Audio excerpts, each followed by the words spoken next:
আসসালামু আলাইকুম রহমতুল্লাহি ওয়া বারাকাতুহু। সম্মানিত দর্শক, গত 20 তারিখে মাইলস্টোন স্কুল অ্যান্ড কলেজের ট্র্যাজেডিতে যারা মারা গিয়েছে, যে সকল শিক্ষক এবং শিক্ষার্থী শহীদ হয়েছেন, তাদের মাগফিরাতের জন্য এবং যারা আহত হয়েছেন তাদের দ্রুত চিকিৎসার জন্য এবং দ্রুত সুস্থ হয়ে ওঠার জন্য সারা বাংলাদেশের সকল মসজিদ এবং বিভিন্ন প্রতিষ্ঠানগুলোতে দোয়া এবং প্রার্থনার করা হয়েছে।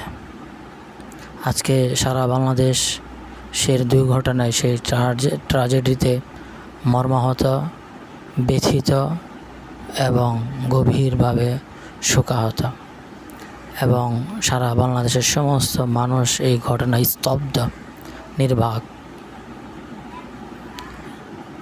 যদিও মাইলস্টোনের শিক্ষক এবং শিক্ষার্থী শহীদ হয়েছেন, কিন্তু আমাদের হৃদয়ে তেমনভাবে আঘাত হয়েছে, তেমনভাবে আমরা ব্যথিত হয়েছি। আমাদের মনে হচ্ছে, আমাদের প্রত্যেকটি মানুষের কাছে অনুভব হচ্ছে যে আমার ভাই মারা গিয়েছে, আমার বোন মারা গিয়েছে, আমার মা মারা গিয়েছে।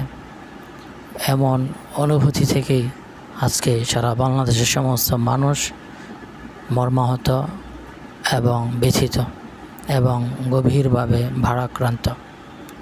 সম্মানিত দর্শক, আজকে এই দুর্ঘটনায় সারা বাংলাদেশের মানুষ স্তব্ধ হয়ে গিয়েছে, নির্বাক হয়ে গিয়েছে। এই স্তব্ধ এবং নির্বাক থেকে আমরা একটা বিষয় উপলব্ধি করতে পারি, যা আমাদের ফিলিস্তিনের সেই গাজার শত শত হাজার হাজার শিশুদেরকে সেই ইহুদিরা